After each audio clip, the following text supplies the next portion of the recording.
Morning, everyone. Morning. Welcome to Tuesday Search Board meeting. This time, I would call meeting order and ask that Commissioner Weatherspoon lead us in the Pledge of Allegiance and invocation. I pledge allegiance to the flag of the United States of America and to the republic for which it stands, one nation, under God, indivisible, with liberty and justice for all. Please remain standing. Let us pray. Father God, we come to you today, Lord, just thanking you for all the many blessings that you give us each and every day. Father, we thank you for the blessings that you give and bestow upon Harnett County and the citizens. And Lord, we ask that you continue to bless us. Lord, be with our military, bless them, keep them safe. Be with our first responders and our law enforcement. And Lord, we today lift up the city of Charlotte and the Marshal Service and the Charlotte-Mecklenburg Police Department, and ask you to be with them, be with those families that have lost loved ones. Wrap your arms around them and just may they feel your love. These things we ask in Christ's name. Amen. Amen.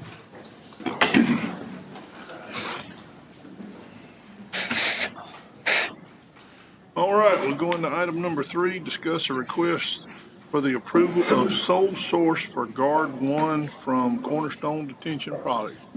Major McNeil. Good morning. Good morning.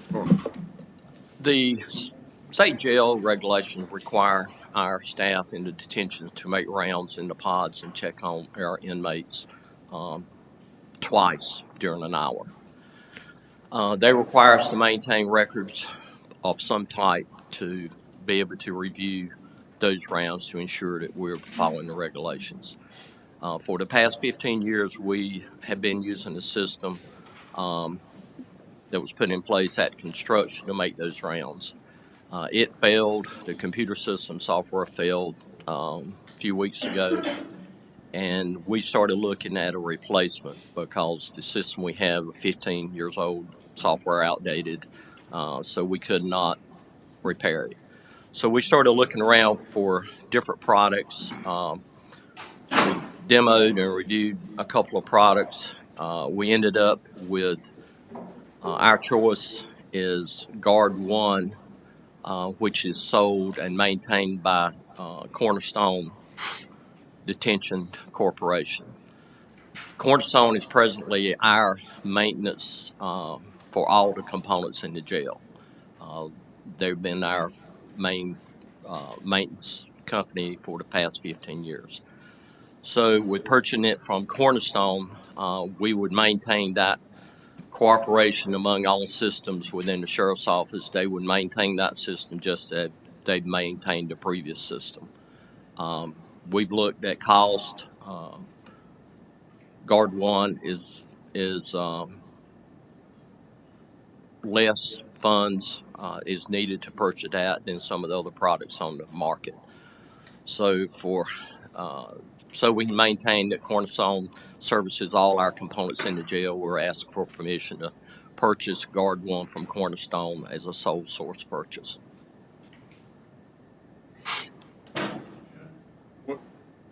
You have the money in your current budget to pay for it? We are having discussions. The sheriff and I met with Mr. Trout. That's the ongoing discussion to see where we can find the money to purchase. It'll be approximately $58,000. Pleasure to board.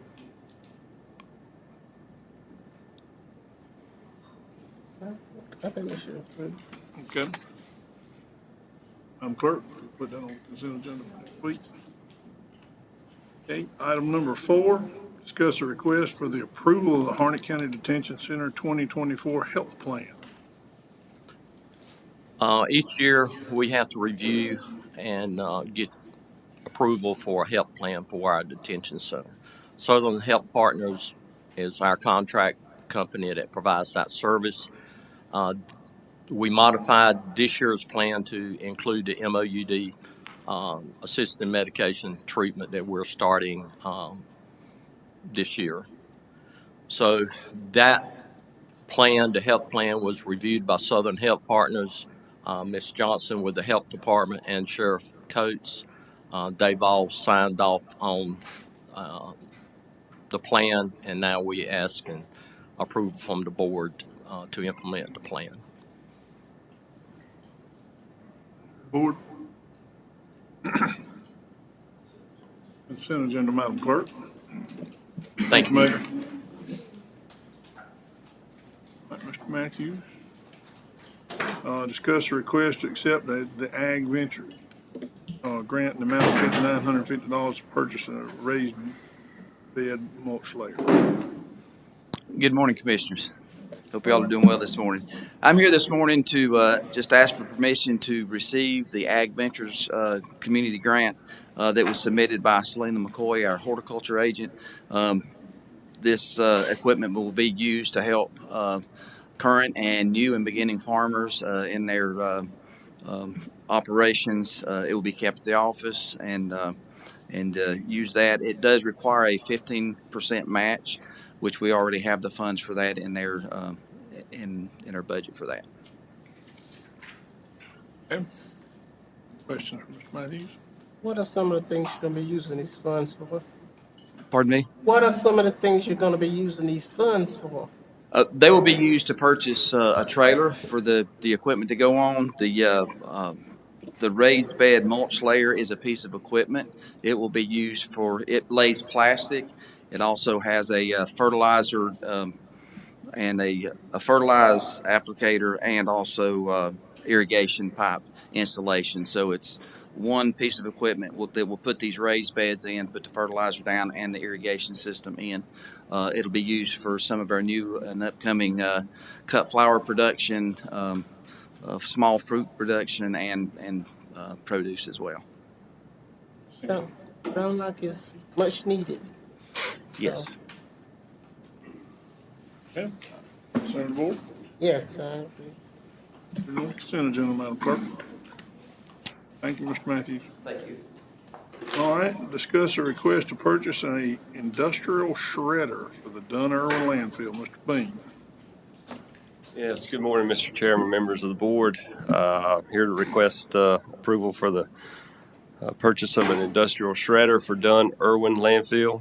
The shredder itself would be used to grind up construction demolition material.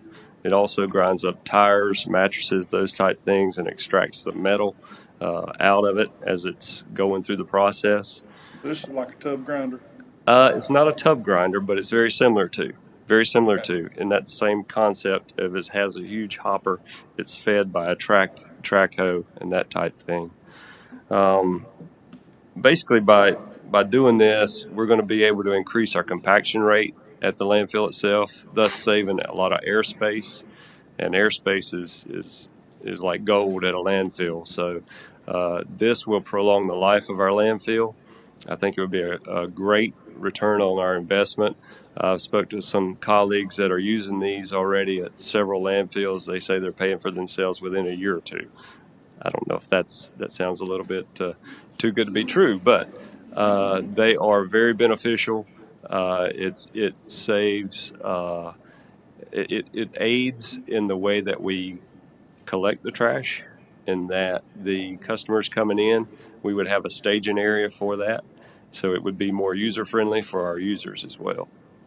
The price is $830,000, and we do have adequate funding in our capital outlay for equipment in that. Consent board. Consent agenda, Madam Clerk. Thank you. Thank you, sir.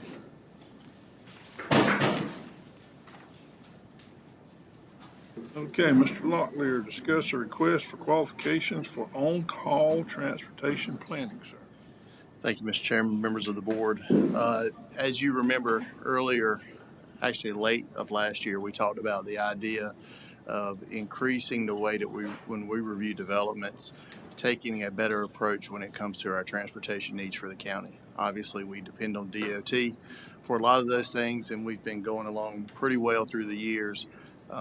in that direction. But as you're aware, you're hearing a lot more complaints about transportation or traffic issues. And as the developments come, they're bigger and they're creating more issues. And so part of the way that we decided to handle it is we want to bring some expertise onto staff, bring a more what we would call a extension of staff, so to a degree. So we met with Brent, and also we ran this by the board too, of looking at the idea of doing a on-call transportation consulting group, somebody that we can pick up the phone and say, hey, what do we need to be looking out for? Someone that can be an advocate for us when we talk to DOT, that can have that expertise, as well as someone that can review our traffic impact analysis and things like that, which we plan to increase and add, make those more regular in our developments for the ordinance. So we set out to do that with a RFQ for different folks. Oh, I forgot things right here. You may have to hit it. Does it have to be turned on? There we go.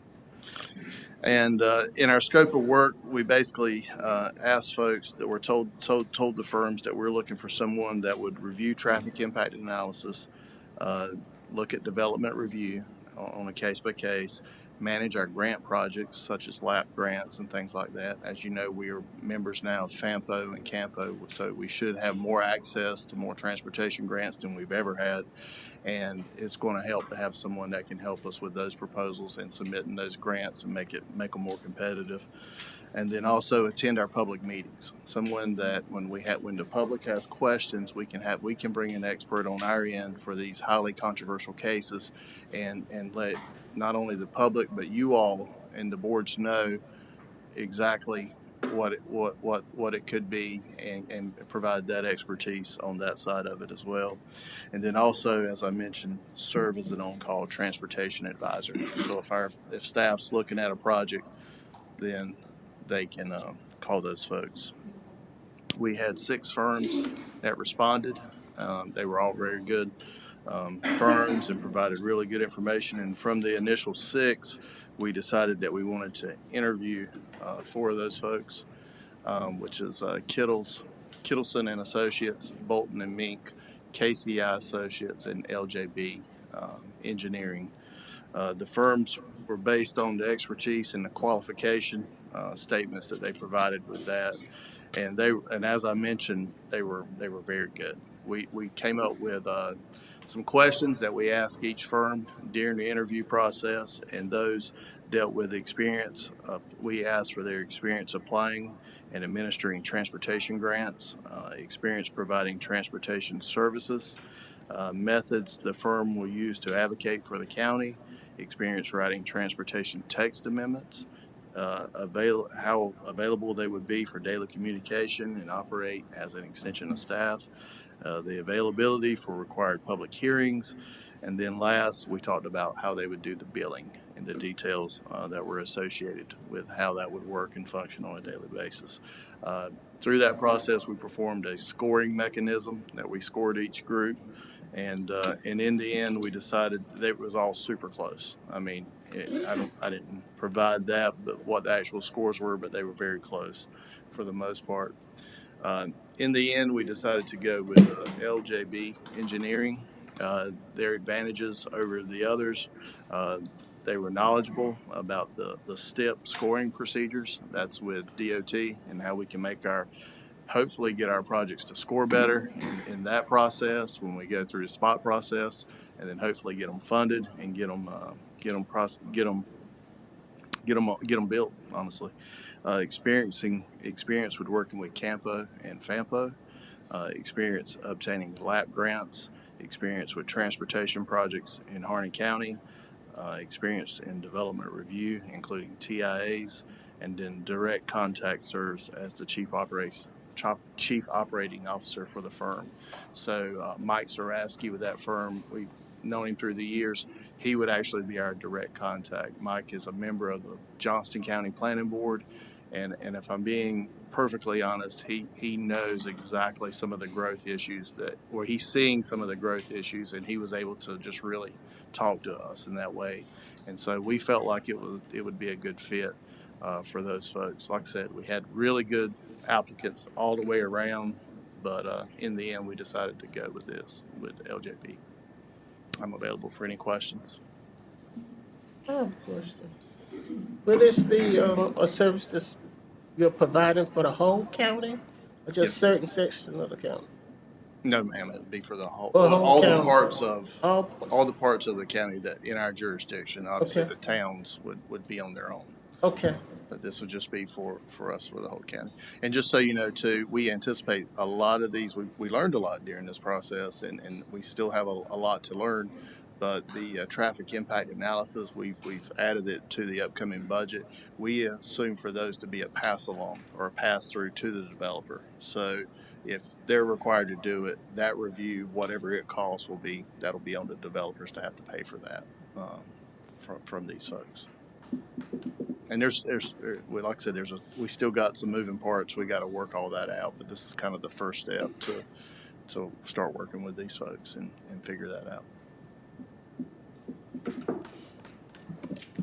Pleasure of the board. No consent agenda, Madam Clerk. Thank you. All right, discuss a request to approve additional funding for the SHIP program provided by the North Carolina Department of Insurance. Hi, good morning. Good morning. All right, so the Health Department would like to request the approval to accept additional funding for our SHIP program. Our SHIP program is our Seniors Health Insurance Information Program, so that's how we assist with Medicare counseling. This funding is a grant from the Department of Insurance, and it's in the amount of $2,800. We are going to use these funds for our fraud awareness event called Scam Jam that's happening in May. Put it on the agenda. Consent agenda, Madam Clerk. All right, I have one more, right? Okay. All right, so the Health Department would also like to request to approve the approval of CDC funds that have been issued to us by North Carolina DHHS to offer retention pay to our employees. This funding was issued by DHHS in the form of an agreement addendum to invest in public health systems and the services that we provide. One deliverable in this funding is to retain public health staff by use of retention pay. We would like to propose initiating a retention pay plan to address our current staff turnover rate of 9.9%. During and since the pandemic, health departments across our state have also seen an increase in turnover rate. Our retention pay plan will aim to recognize each employee and encourage the retention of a qualified and trained public health workforce. Retention pay will be issued to employees that have been employed with the health department for a minimum of 6 months, and the pay is allocated based on years of service. And it will be issued in fiscal year 24 and 25, depending on funding. There's no matching funds or county dollars required to offer this retention pay to public health employees. We've submitted our policy and our plan for your review, and our Board of Health is supportive of this initiative. Okay. Any questions for Ms. Johnson? Put it on the consent agenda. You understand? Consent agenda? Consent agenda, Madam Clerk. Thank you. All right, item number 10. Frank, discuss request for approval of sign a grant agreement for the awarded NPE ARPA grant design project for the fuel farm at Jetport. Sorry, Mr. Chairman, that was a mouthful. Good morning, Commissioners. Harnett Jetport has been awarded a state aid to airports block grant utilizing non-primary entitlement and ARPA match funds to cover the costs of designing and bidding a new fuel farm. The ultimate goal is to hopefully include a new 12,000-gallon avgas tank and 12,000-gallon Jet A tank on the field. That'll be down the road. This grant award is just over $126,000, and there's no match needed from the county. I like that. No match. Any other questions for Mr. Frank? Put it on the consent agenda, Madam Clerk. Thank you, sir. Number 11, discuss quotes received for updates / building renovations at Department of Social Services. Mr. Blaski. Yes, sir. Good morning. As you remember, a few weeks ago, I came asking that we reinvest some lap salary that we have in our budget into our DSS building. At that time, we were in the process of trying to get a total of 3 quotes, and I do have that information. The first quote is Southeastern Interiors. This is removal of the wallpaper, painting, and installing carpet, $79,944. And then Andrew Paint and Wallpaper came out.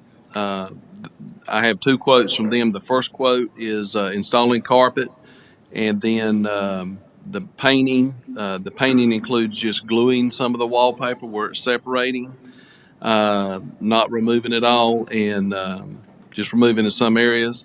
That quote is $120,929.75.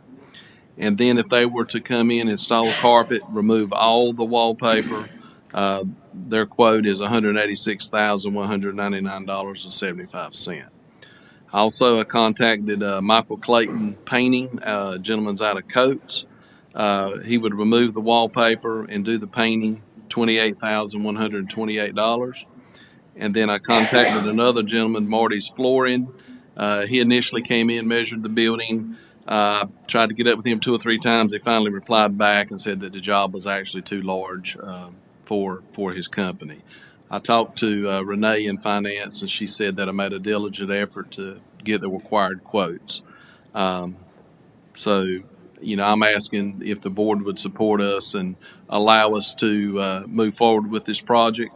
I would like to use Southeastern Interiors if possible. We have used them in the past, our current vendor with the county. They would do a turnkey job, painting, removing the wallpaper, installing the carpet, and we've got a good relationship with them. So I'm at your pleasure. If I read this correctly, that Southeastern has the lowest bid basically for the same work. Yes, sir. Let me ask the question. Are they gonna remove all the wallpaper and all? Yes, ma'am. Southeastern will remove all the wallpaper on the, not on the walls with the panels. We don't Right. have any issues with those. Okay. But the solid walls where it's separated, they will remove all the wallpaper in the stairwells and everything. Yes, ma'am. Well, I'm glad you decided to remove it all, because if you remove some of it, you're gonna be coming back up here. Right. So, I think you should just move forward, put it on the agenda. Okay. All right. Thank you. Consent agenda, Madam Clerk.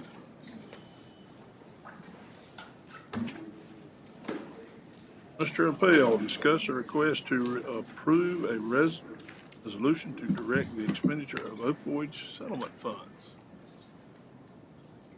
And I think we're skipping over number 12.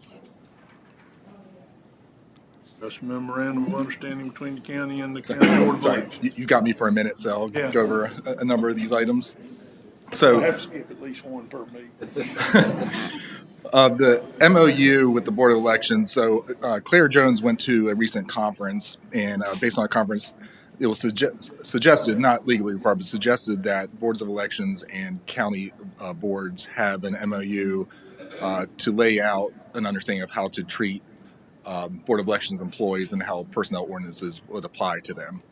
So what we did is we memorialized what we currently do in practice. And that is that Board of Elections employees are Board of Election employees, that they answer to Claire and to their board. But we've always administered, our HR department's always administered benefits and so on, and that they're subject to our personnel ordinance. So they receive the same vacation, sick leave accruals, same disciplinary action policy, and so on. So we've always done that for the Board of Elections since they don't have their own HR department. So what this MOU does is just lay out on paper exactly what we've been doing in practice. Of course, the only difference is that the MOU does not affect the Harnett County Board of Elections statutory authority to appoint and remove employees, because then they are their employees. And then any appeals of your disciplinary action that would result in termination, those appeals would go through the Board of Elections. It would not go through our normal process that could be elevated to the Board of Commissioners, because again, they're Board of Elections employees. But again, all this does lay out is that the personnel ordinance otherwise applies to those employees. And the Board of Elections already approved this at their meeting on April 9, 2024, and therefore we're asking for approval for the Board of Commissioners.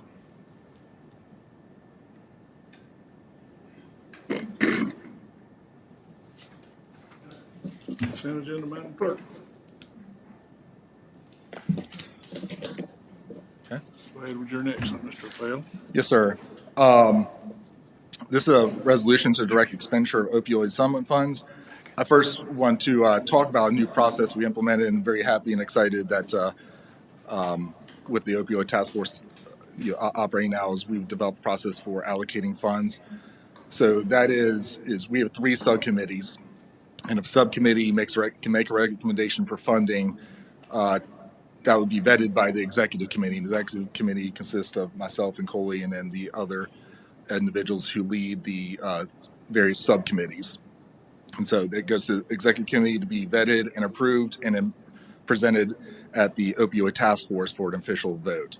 And so that's what we did here. The harm reduction subcommittee made a recommendation to use $20,000 of opioid settlement dollars to be used to purchase naloxone, or Narcan by the common name.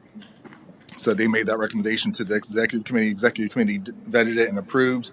And then at the April 18th opioid task force meeting, the task force unanimously approved this recommendation to come to you, the Board of Commissioners.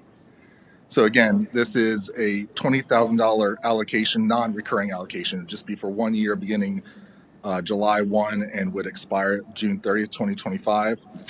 And it would be to be able to purchase naloxone for distribution through community-based organizations and faith-based organizations, and to supply Harnett County schools with naloxone for their schools and school buses if needed. Now, $20,000, that purchases about 400 Narcan kits, and there's 2 per kit. It doesn't sound like a lot, but we also have to remember is that the health department, EMS, they're always getting allocation of Narcan as well from the state. So this is used to supplement what they're already currently getting. And we just want to start with 1 year at $20,000 just to get some data to see how much we go through that expenditure through the end of the year. If we use it all, we'll probably come back with another recommendation. If we use less, then we would amend that. But we are excited that this would be a good opportunity for our community-based organizations to be able to get larger quantities of Narcan to be able to distribute in this county. And again, if the schools run short of their supply, that we can also supply them. I would ask if there's any questions, happy to answer them. I would ask that we are going to have some task force members come next meeting. I think they're excited that this is the first time they voted to expend funds. So we would ask that this would be a separate voting item. It'd also give an opportunity at the public comment. This does not require a public hearing, but it'd also give a chance for the public to comment if they want to before there was a vote. So if the board's okay with moving forward with this, I would ask for it to be a separate voting item. Have you all designed a plan of exactly how you're going to distribute it to these different organizations? What we're going to do is this will be all go through the health department, right? To be able to do distribution. And what we're going to do for our nonprofits and faith-based is, since settlement dollars have to be spent in the county, it can't go outside our borders. Right. Is have these nonprofits and faith-based organizations sign off on a form that they are an actual nonprofit, recognized 501c3. 2, they have to list their plan of distribution, which basically ensures that distribution will occur in this county. They don't go to an event in another county. So vet it, and then also they have to agree on there that if they ever want to get another allocation, they have to come back and report how many kits they end up giving out in the county. So again, now, when it gets distributed to an individual and that individual takes Narcan outside the county, that's okay. But for purposes of the agreement we have with the state for the settlement, we just have to ensure that any organization that does that distribution within our borders. Good. So so you all have a criteria as how they can distribute this stuff. Correct. And they'll have to be trained. The 501c3 has to be able to train individuals who receive, educate them on how to use Narcan. So there are certain requirements. Again, it's all going to be funneled through Ainsley's, Ms. Johnson's department, the health department. Is this coming from the ARPA funding that we already have? This is the opioid settlement. Opioid settlement, but it's coming from the ARPA funding, right? Not ARPA, just the opioid settlement. dollars that Opioid we have. settlement. Correct. And But we it's have, coming from that this has come from the settlement. settlement money. Correct. The nationwide settlement, which we're getting the $11 million over 18 years. So we're going to take 20,000 of that. And if you recall, we've already taken another allocation of $120,000 for our MAP program, for our treatment, and for our clinical social worker that we have over there. So this is the second allocation that we'll be moving forward with. Well, I gotta say, serving on that board and all, you all have done an excellent job. Thank you. And now we're down to the point of distributing Narcan to the public, because a lot of the public has been asking for it. Why can't we just go and get it or whatever? And I'm awful pleased to hear that you have a plan as to how you're going to distribute to the public. And those organizations have to have a 501c3. Correct. So I think it's a great thing. I think Right. it's really, And it won't change that any individual that wants to come in and get a kit, Right. they can come and do that without having to sign anything. That will Right. always still be available. Be That available. an individual can always get a Narcan kit from them. This is just for for distribution for distribution for yeah, organization. great, correct. Like it. Thank you. Just one quick question. Mr. Field, Ms. Johnson, does the Narcan have a shelf life, and if so, what is it?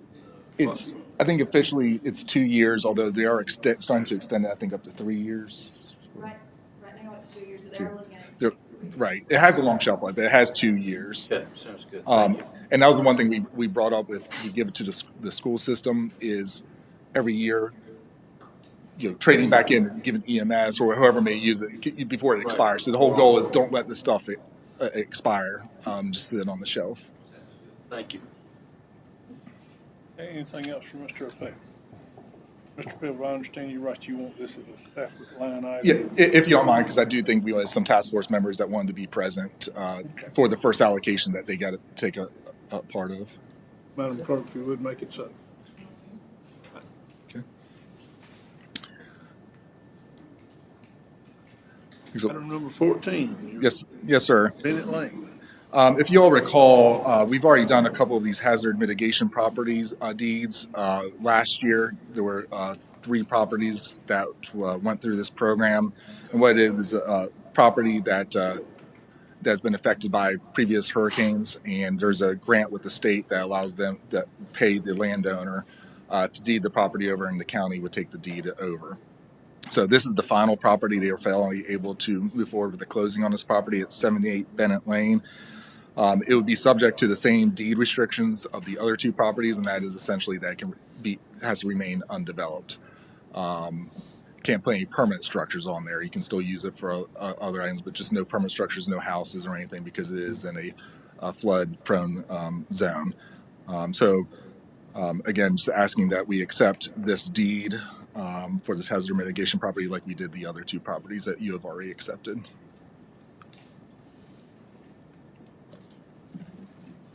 And I'll ask for the consent agenda if there's no questions. Pleasure of the board. Consent agenda, Madam Clerk.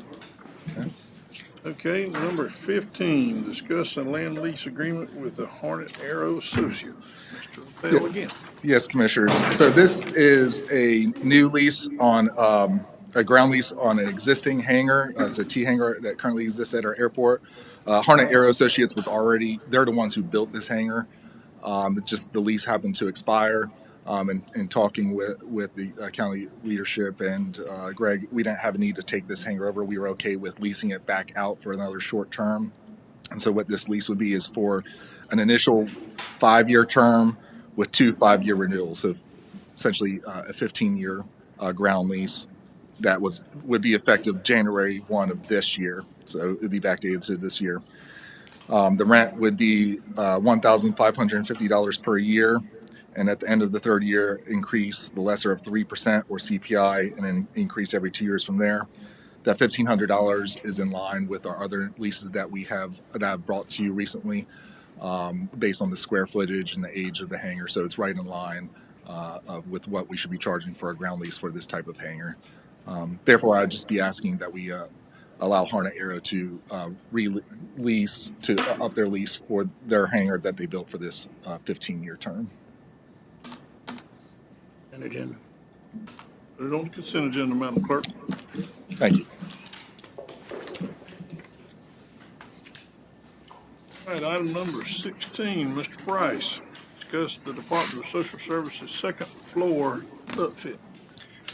Thank you, Mr. Chair. Good morning, members of the board.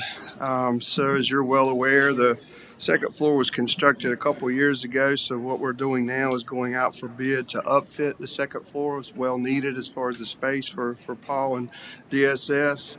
However, there was a discrepancy in the price with HM Current Construction, did not fully complete the RFP as requested. So based on that, we would like to ask the board's consideration to move with Trend Construction. We have checked their references, and so the total amount of that bid was $743,173, and we are asking to move forward with that bid if you're comfortable with that. Good, put it on the consent agenda. Clerk. Thank you, sir. Easy enough? All right, item number 17, discuss a request to accept the Reaching Rural Grant. Ms. Fouts. Good morning. So we're jumping back over to Opioid Task Force realm right now. So last year, a group of 7 individuals was chosen to participate in the Reaching Rural initiative. Just to jog your memory, so the goal of this initiative is through the U.S. Department of Justice Bureau of Justice Assistance. They specifically have a program called COSUP, which stands for Comprehensive Opioid Stimulant and Substance Use Program. And so this was essentially a coaching opportunity for Coley Price, Chris Appel, and many other community members, county staff members to travel around the country and learn a lot more about how to address the opioid epidemic in our current in our community. So this was very influential, and essentially throughout the year they created a plan, strategic plan, which you all approved last November, and then at the end of the initiative we created a proposal to they were like, hey, if you were to receive money from us, what would you use it for?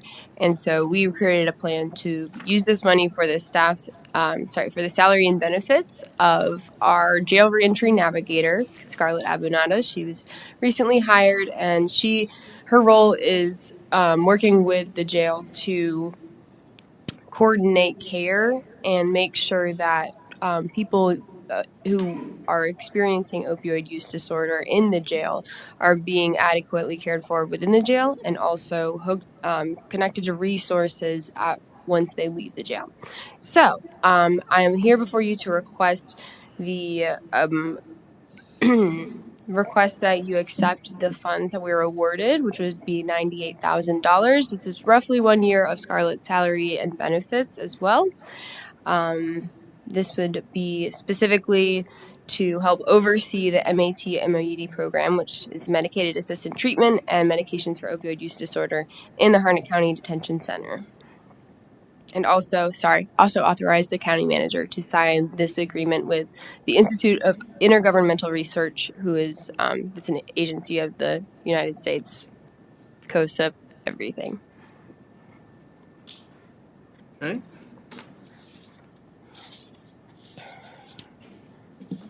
Pleasure. Consent agenda, Clerk. Perfect. Looks like you're up again, number Yes. 18. Up again, jumping all around. So next we have OSBM. Yeah. So I came a few, months ago maybe, to request the acceptance of 4 grants from OSBM. So one of them is grant number 20285. That's a number assigned to this grant by OSBM.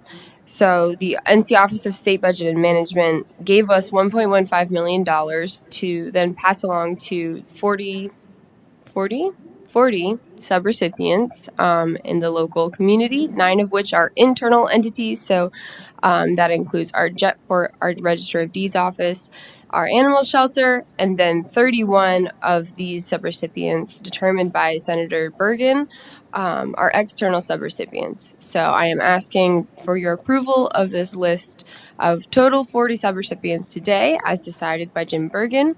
And then I'm also requesting that you authorize County Manager Brent Trout to sign the contracts with the external entities. So all of these listed here, is going to be receiving this grant, right? That's correct. And this is funding from the state. That's correct, yes. It's from the state, Economic Development Fund, I believe.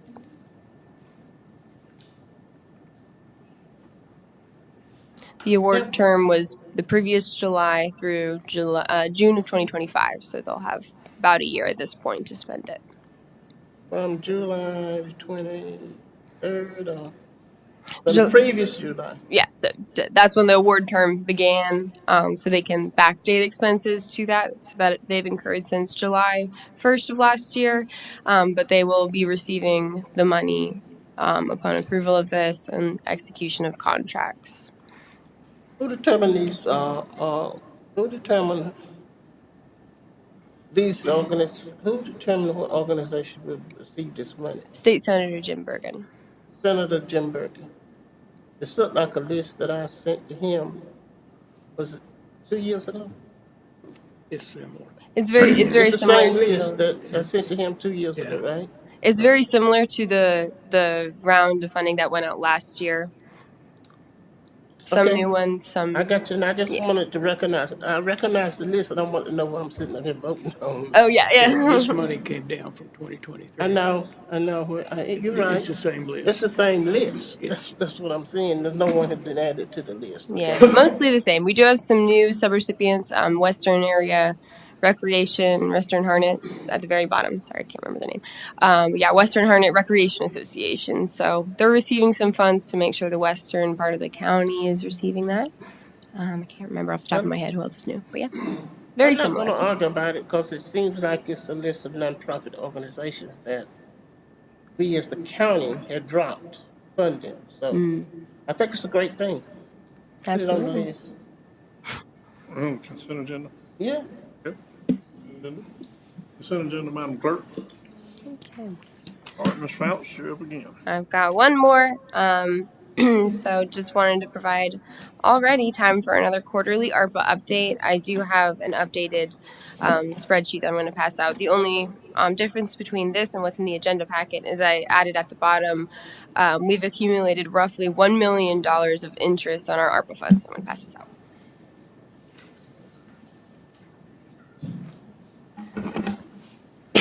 Excuse me.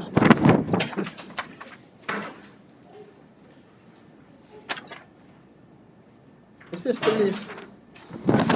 This is ARPA. ARPA funding. Yes. Okay, so before you is just an updated funding overview. This funding sheet does not need to be approved at this time because nothing has really changed. We are not requesting any changes in funding any projects. All that I did was update the numbers. So these are current numbers as of the end of, I'm sorry, that should be March, not April 30th. Well, I guess it is kind of current today. Anyway, I'll change the date on the records to March 30th because that was the end of the quarter. So we are requesting approval of the updated grant project ordinance, which is in the packet. And all this is doing is making sure that our ordinance that we passed about a year ago is current with the projects that you all have approved along the way. So we're requesting approval of that. Other than that, I wanted to just update you on the report that Kimberly Honeycutt, Finance Officer, and I have submitted to U.S. Treasury. So basically, we reported the final payment on the second Viper Radio project to sublease these Viper radios out to local law enforcement. So we have paid out all that project. It is basically completed. However, Motorola still hasn't finished programming, so we're almost done with that one.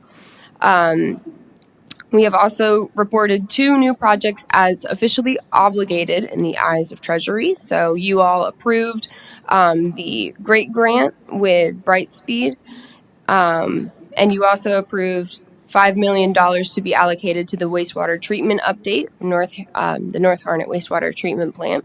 So you've already approved these projects, but we have officially obligated them, meaning that we've entered into contracts with these entities during this quarter.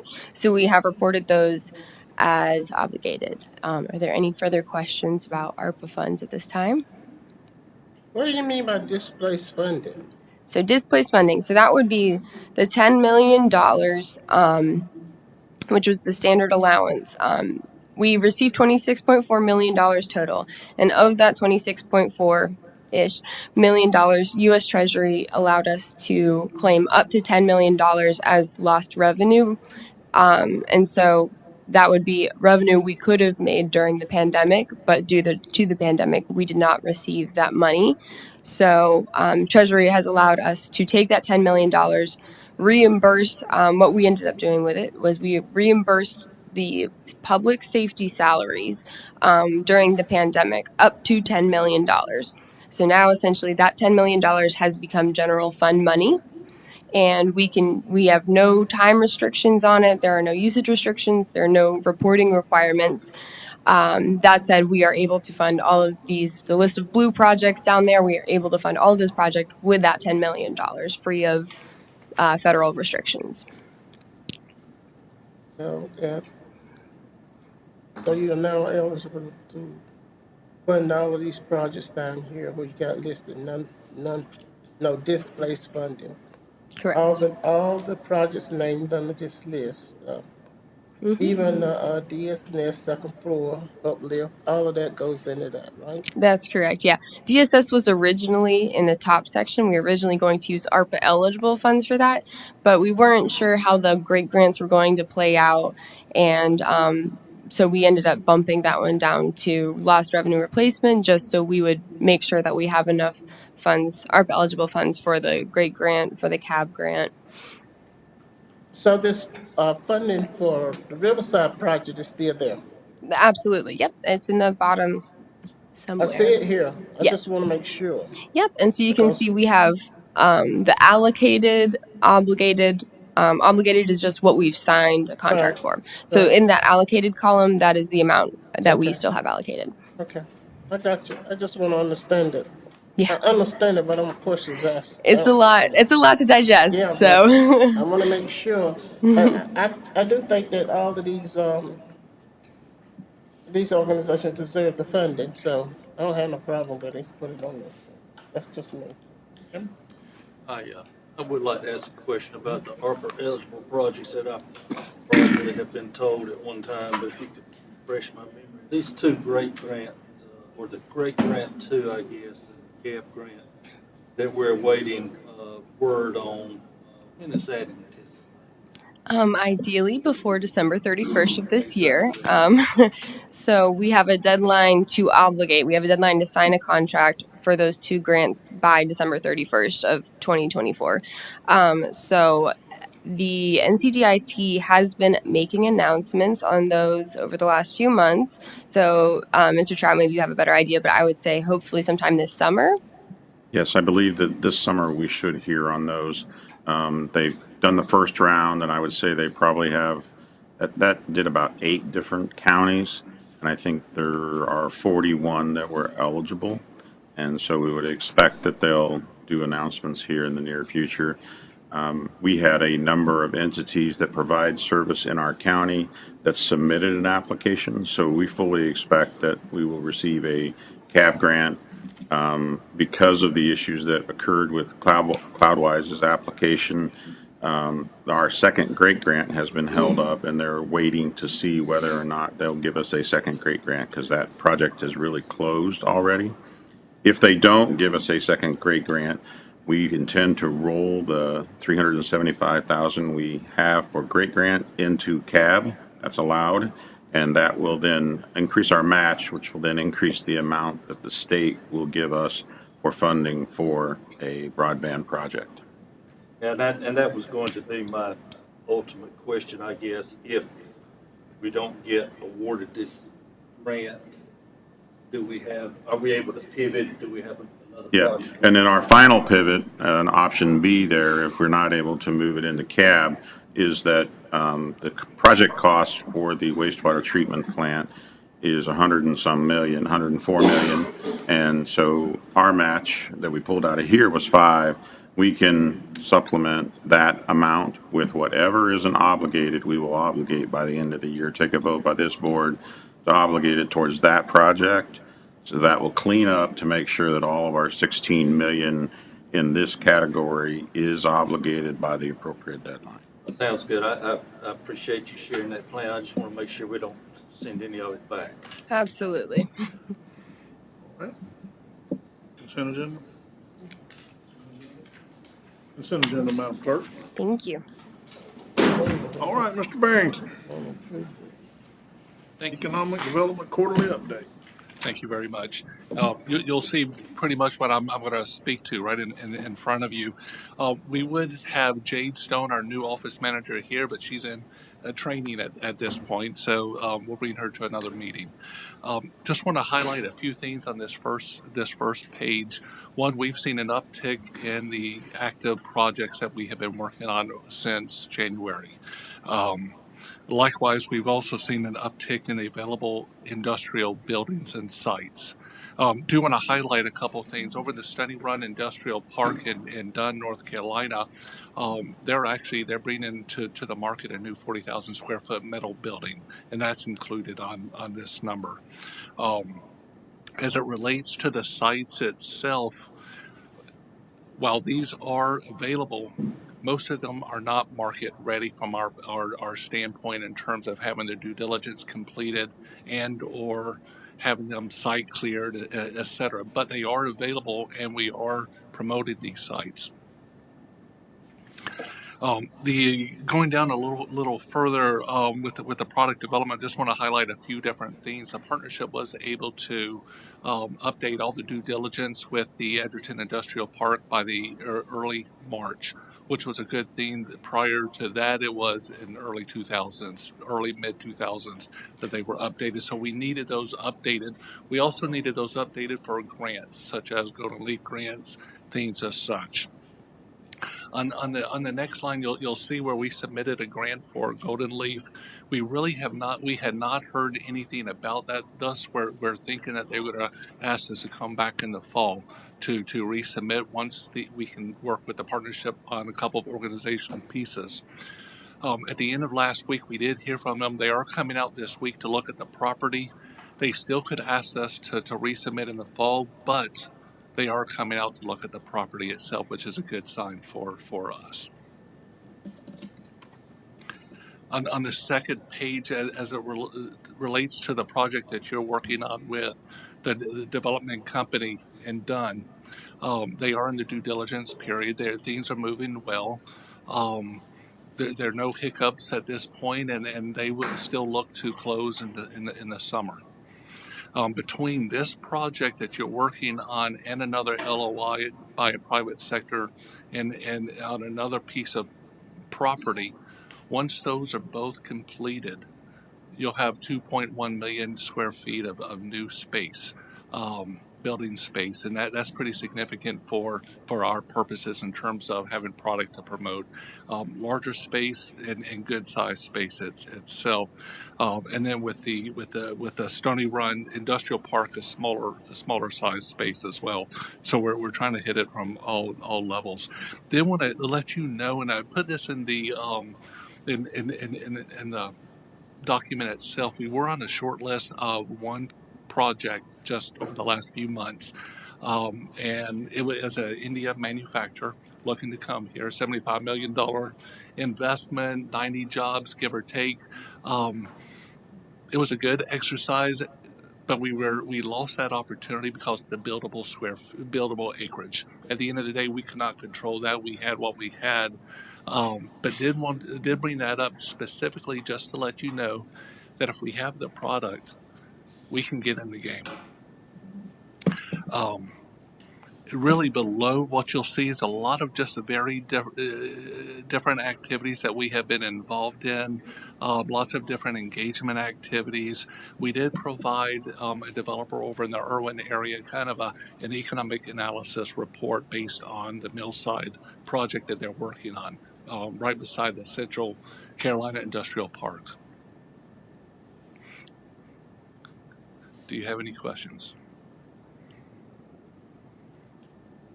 Well, you've been busy, Steve. Yes, thank you. Thank you. Thank you. You're welcome. Thank you, sir. You're welcome. Thank you.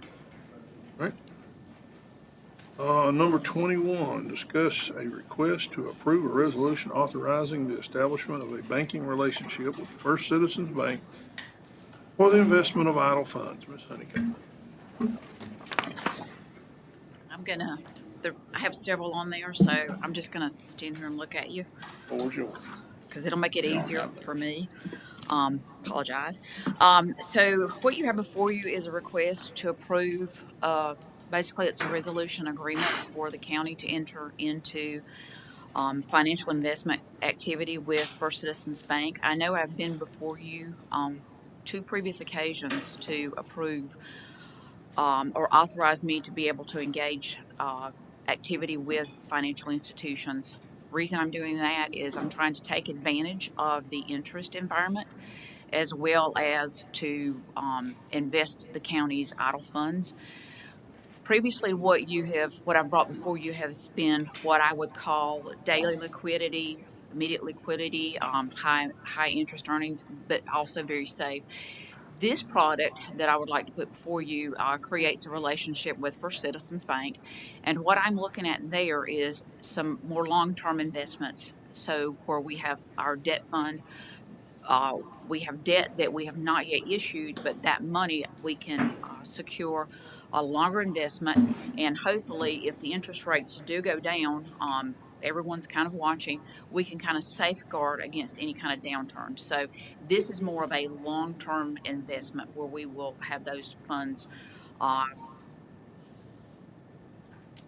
invested typically around 2 to 3 year increments.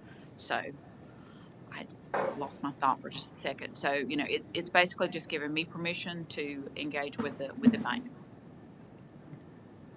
Pleasure of the board. So if I might ask one question, make sure I'm clear. So we're talking about once we invested those funds, there would be a lock on that for 2 to 3 years, depending upon the range, before we would have access. Yes, sir. They would be tied up. And you feel comfortable that we're in a position to be able to get those funds, whatever that may be, for that length of time without needing them for whatever emergency might come our way? Yes, sir. And the way the portfolio will be built is the same way that we have built the other portfolios. So it's a series of layers of money that's constantly going in, coming up. So it's not like, so if it was $5 million, for example, the entire $5 million block would not be locked in for that 2 year, 3 year period. It's continuously rolling over. But what it does is it gives us a little bit of insulation and security with the interest rate market. I mean, I know everyone's trying to predict what the Fed's going to do, and so right now, I mean, yes, I listen to what the economists are saying, but I also look at what Harnett County is doing, try to project our needs moving forward. So what I can do is basically insulate us as best I can and prepare us. Thank you. Okay. Thank you. Consent agenda, Madam Clerk. Thank you. Believe item number 22 is yours as well. Yes, sir. So what you have before you is a final report on the needs-based capital fund. So previously on 2 occasions, I have come before you requesting an approval of an application to draw down. If you will remember, when we built the Northwest Harnett Elementary School, $10 million of that funding was to come from a need-based capital grant. In turn for that advance of that $10 million, the state has withheld that money from our lottery distributions. And then we have to match that, and our match was the issuance of debt.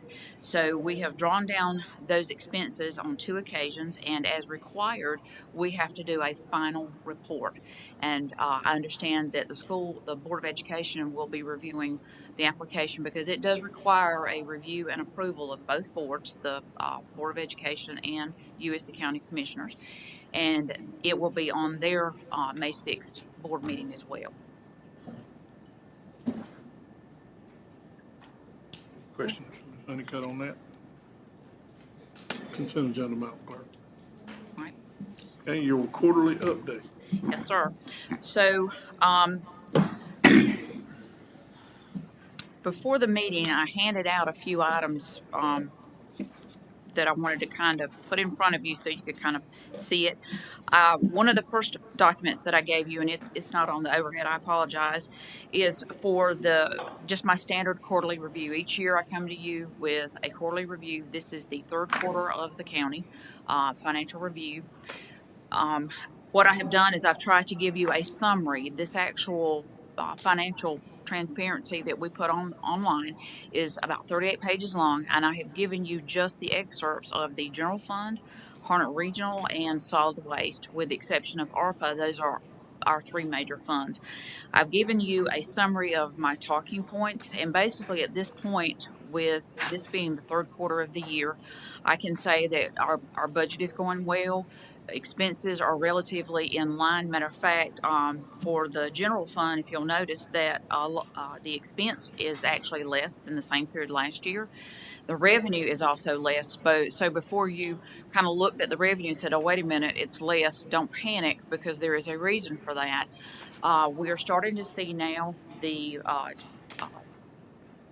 dwindle of the ARPA money and all that pandemic-related activity, but it also coincides with a reduction of our expenditures. So there's a lot of money that has been pumped into the economy and I mean, you've heard Ainsley talk about the health department.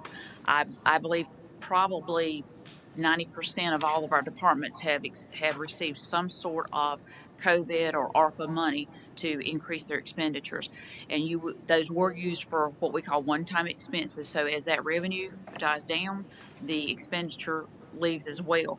But on the flip side, where the tax department has continued digging into their software, making sure that they have adequate information to review their activity and execute the tax laws, we're also seeing a kind of an uptick in the property tax revenue as compared to last year. So I'm not going to steal Christine's thunder, but I will just say that they are continuing to, I won't say clean up our books, but they'll dig into the software system and make sure that everything is recorded and billed properly.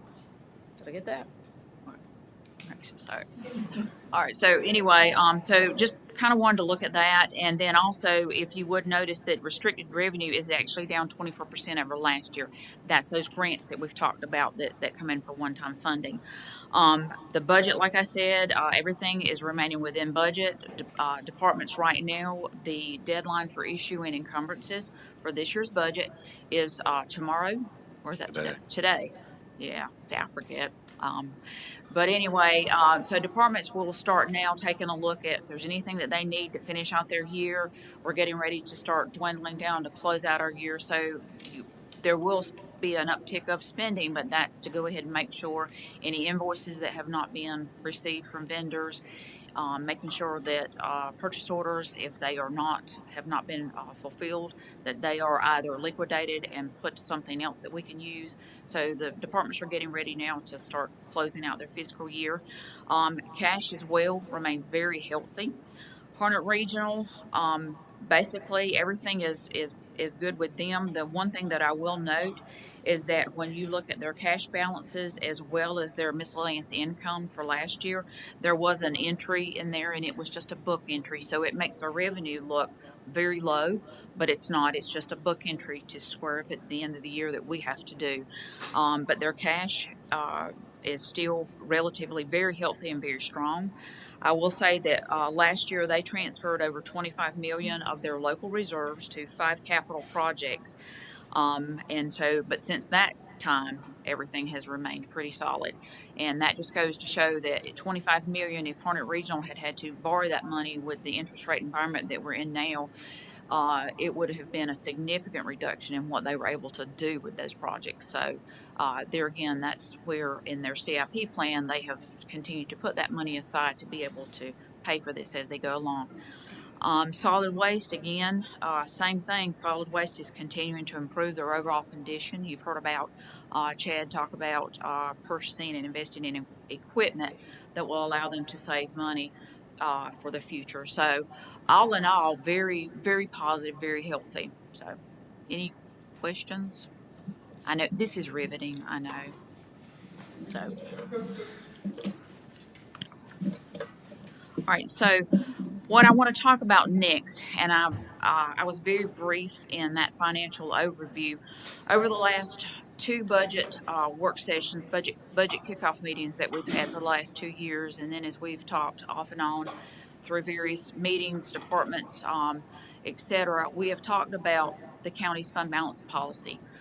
And then I've also mentioned about at some point we're watching to see if we need to increase our fund balance unassigned percentage.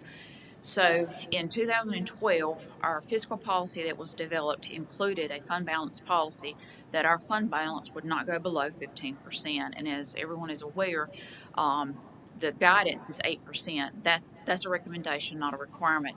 And that gives the county and the municipalities a savings so that if items come up and they need, that's kind of their emergency cash kind of thing. So we took a look at that.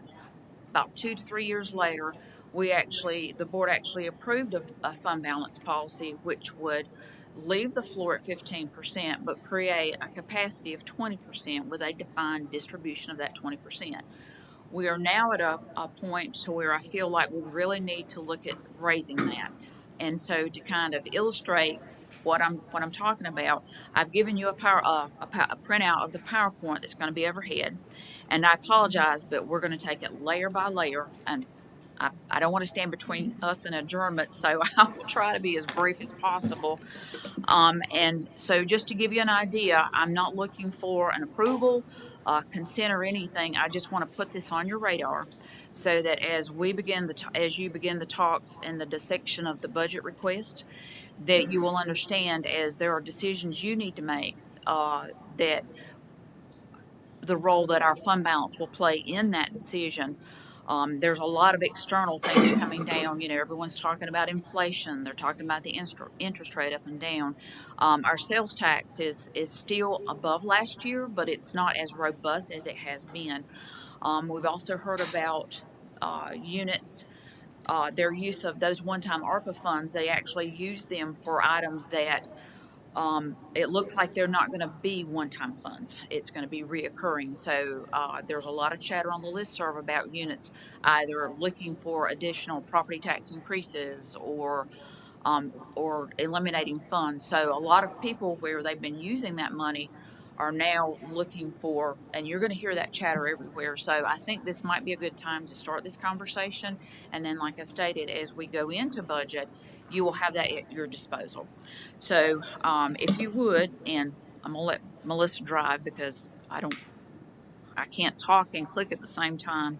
So on slide number 3, so this is our 10-year growth by category. So basically we looked at expenditures from 2014 to 2023, and that is I'm using our last audited figures.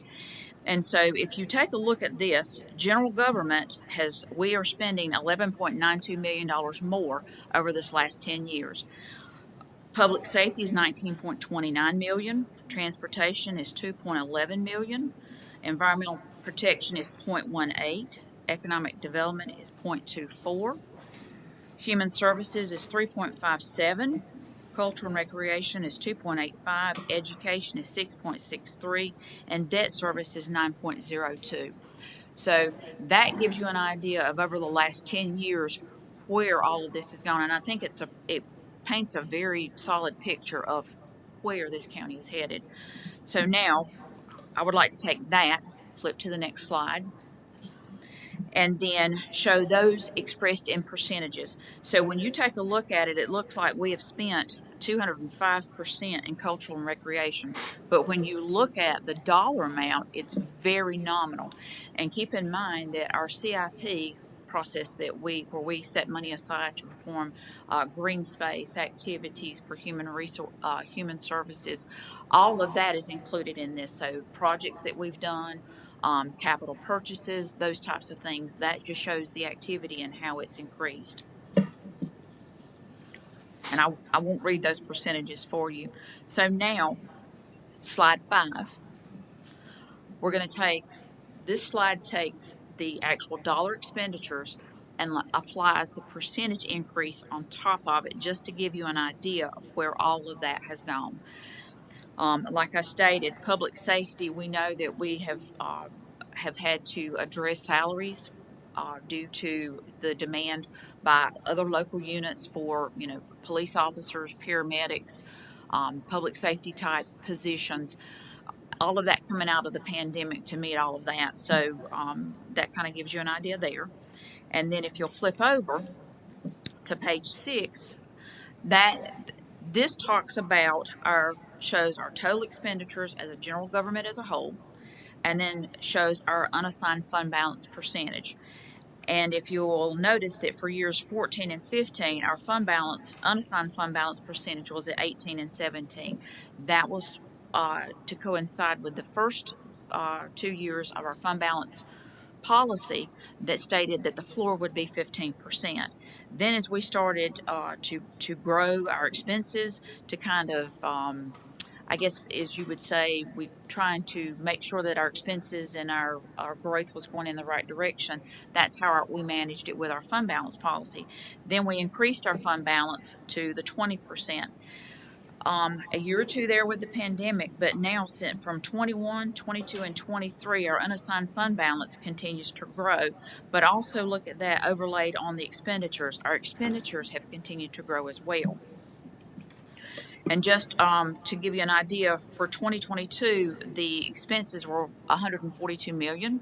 For 2023, our general fund expenditures were $155 million. And again, that includes our debt service and our projects as well. So that's all of that together.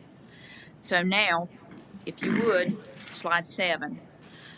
What this slide is doing is it's taking the previous slide and then it's overlaying our current policy, and that's in blue, and then the proposed policy at 25%. So if you look at the blue line, if we maintain our fund balance at 20%, that's giving us less money, so that if we have emergency issues that come up, and it's not as much of a difference as it may seem, but as we are going through into the year, into our budget, oftentimes the state has not adopted their budget. So there are a lot of items that impact us after our budget has been adopted. A lot of times, we don't know how they're going to mandate changes.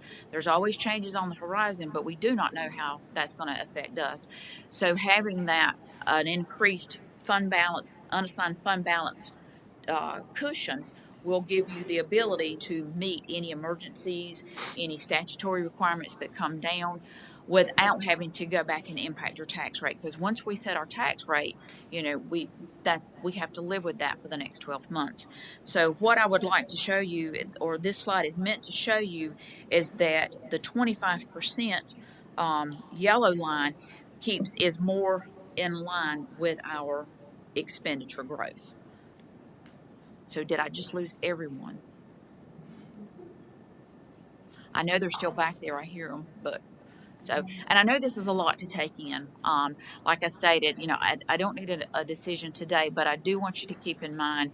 And so what I'm proposing expressed in dollars is to reserve an additional $8 million of our fund balance to give you a larger room to I won't use the word play, but to be able to meet any external conditions or impacts to our county. I understand what you're saying, but it basically boils down to the growth. Yes, ma'am. The rooftops here in this. Yes, ma'am. And that is not slowing down. Yes, ma'am. That is going up, it continue to go up. So, to be on the safe side, we need to consider this.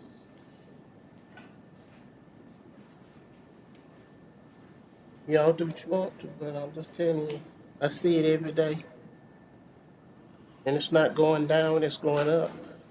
And let me say this too. Citizens don't understand this. There is a cost to growth. I'm not against growth, but we got to start planning for growth. And I think that our county manager, as well as this board, have seen this. And we've seen what the future's going to hold for us. Well, These citizens here, at some point, we're going to have to talk about taxes, but nobody wants to hear that. So we basically, because there are a lot of senior citizens in this county that can't afford that. So we got to plan for it.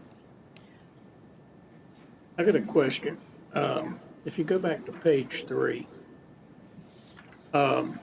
if I interpret this correctly, over the last 10 years, we have grown the economic development expenditures by $250,000.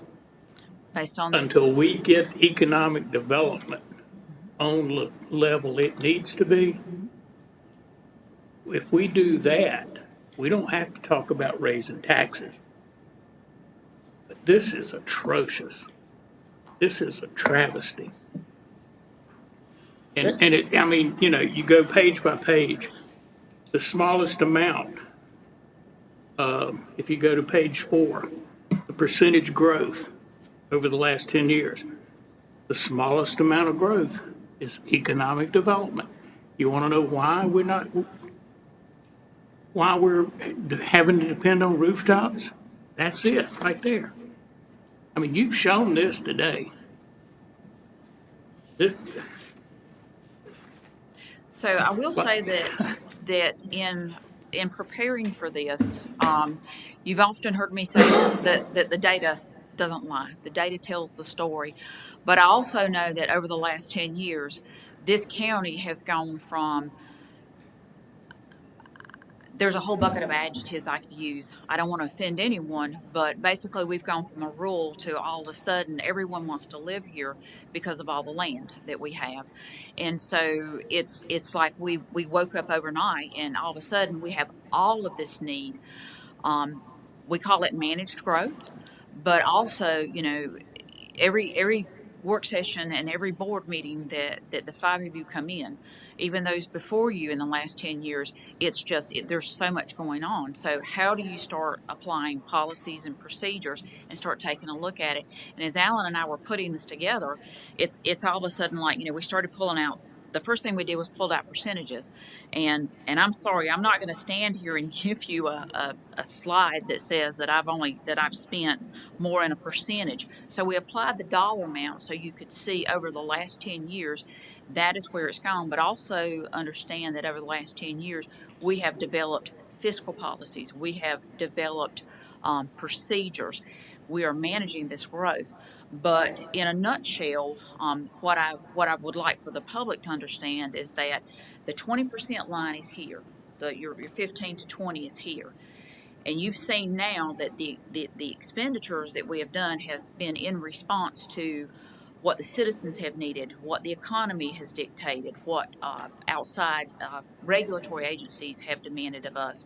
So that 15 to 20% is not a lot of room for the next 12 months for you as a board to say, okay, we have this much to direct the activities of the county. You have items that are budgeted, but the things that come up over the next 12 months, you know, once that budget is adopted, activity does not stop. It continues. Growth continues. Things happen. The pandemic, when it hit in March, no one realized or would even have guessed in the preceding July budget that we would have had all of this. So now by raising this to 25%, it gives you an ability to immediately address those issues when they come to this podium or when they hit the manager's radar or development services radar or the tax department's radar to say, okay, it's not like we're going to have to sit in the dark and go without food. You know, we still continue the daily operations of the county, but this gives you as a board a little more flexibility in managing that. And I believe that the fund balance percentage should be in line with your growth. So I've talked that to death. So, Chairman? And I want to say, excuse me, Go ahead. I want to say one thing. This board has made it a policy, and I applaud what we've done over the last, since 2020. We've made it a priority to grow the economic development.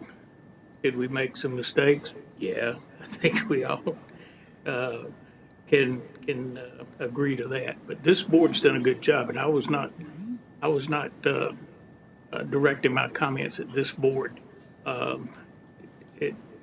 Previous boards, that was a 10-year snapshot. So, we've not done a real good job on the.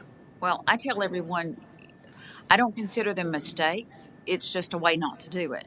But it was also at the time, I mean, you can plan something to death, and then all of a sudden there's always items that you have no way of knowing about. So I think now, you figured out kind of how the county's going, what suits Harnett County, because, Wake, is all well and fine. Everyone wants to be a Wake or a Charlotte Mecklenburg, but, how about we kind of be Harnett County with a little bit of everything? So, we've started robust, investments in economic growth and the whole 9 yards. So If everybody wants to be awake, then why are they coming here?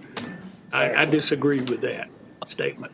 They don't want to, everybody doesn't want to be awake. well, okay, previously. I'm talking about because of the departments and they have a lot more exposure to a lot more items, back when I first started in this. Yeah, and they got over 1 million people. How many do we have? 140,000? Well, some days it feels like a million. Chairman? Mr. Manager, do you have a comment? Yeah, I appreciate the moment here. I just want to say, you mentioned what this board has done, and I can tell you, we can point to 2 recent decisions that the board made. Made the decision to invest $5 million with the I-95, I-40 Alliance for their workforce center. That's an economic development investment of $5 million, which dwarfs this $250,000 that's mentioned here. Also, they made the decision to go into business with Samet in order to build a project over $3 million in expense for land that was be done, plus another $2 million that they're committed to pay the lease payments that are required if it doesn't sell. And so those type of investments. In addition, there were some changes that Mr. Barrington asked for within his budget to increase marketing capabilities. So I think we're headed down the right track, and the decisions of this board have been supportive of that. And if I can add also, this board has supported $6 million expenditure for a new Jetport terminal, and supported going to the state legislature for $15.6 million in the last budget for improvements at the Jetport. And anywhere you cut it, that goes right back to economic development. So this board has done, I mean, we've done more in 4 years than the previous boards have done in. I gotta say this. I don't want to slam none of the boards. We're dealing with a problem now that did not exist when the other boards was here. So what we have done, we are moving in the right direction because of Mr. Barringer. These things have been talked about for many, many, many years. So we just need to leave it where it is. Stop saying another board didn't do what they were supposed to do or whatever. This board is not that great either, not as far as I'm concerned. We're making the right decisions. We have made the right decision, but I'm not gonna fall back on any board because the previous boards, we didn't see the growth in this county that we see now. I was talking And the about growth is the airport only. problem. And this increase of fund balance will give the board the flexibility to begin addressing items that come up. So, Thank you, Ms. Honeycutt. yes, sir. Oh, I'm sorry, Mr. Matthews, you have a question? Ms. Honeycutt, so, correct me if I'm wrong, but the purpose of carrying a fund balance is to have funds available. Right. If for some reason we experience a severe loss of revenue, to be able to carry on the services that we need to provide for citizens for a certain period of time. Yes, sir. Okay, so my question would be, and thank you for showing the expense increase to align with the proposal to increase the policy for the fund, the level of the policy amount for the fund balance policy. So my question would be, if we experienced a total loss of revenue, how much time could we operate based on $25 million, which would be the policy recommendation? So that would take you for probably about 11 months. And the 20% we're currently sitting at would take us for approximately. Probably about 6. Thank you. I'll go back and run some figures. Sure, But I keep in mind, understand, and heaven forbid we get to a point that we lose all revenue, but that just helps me when I'm thinking about the real purpose of setting this money aside. If we have a severe downturn in the economy or something happens to, yes, sir. how long that might last to supplement. Thank you. Yes, sir. So, I just want to add this to Commissioner Matthews. You're asking the right kind of questions. Because let us all not forget. That happened to us in 2008. But we didn't have sufficient fund balance here. So from the boards on up, all the boards, I don't have anything to say because I think we right now are moving in the right direction. yes, ma'am. We And have a lot of citizens. We're gaining more every day. But you got to keep in mind, we got to provide benefits for those citizens. And that's all I got to say. Thank you, Ms. Honeycutt. Thank you. Let me say this. I'm proud of you. I've known you for a long time, and you have done a wonderful job. Move on to item number 24, discuss the updated Campo Memorandum of Understanding. Mr. Trout. Thank you, Chairman. This item is brought before you for consideration for approval. There were some changes in the boundaries for the Campo area, and it added actually additional organizations to the list and additional area, and that agreement then therefore needed to be modified, and so that's what we've done here. And if there's any other additional questions, I know that Commissioner Weatherspoon sit through the meeting where the Campo Board approved this.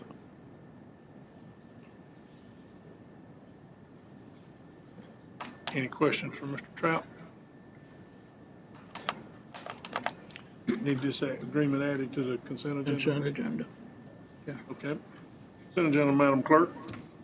Manager's report. Thank you, Chairman. The first item I have is request the board add to the consent agenda requesting the DOT, from the DOT, adding Mitchell Manor Drive, Linda Lou Drive, and Wendy Wood Drive in Mitchell Manor to the state secondary road system.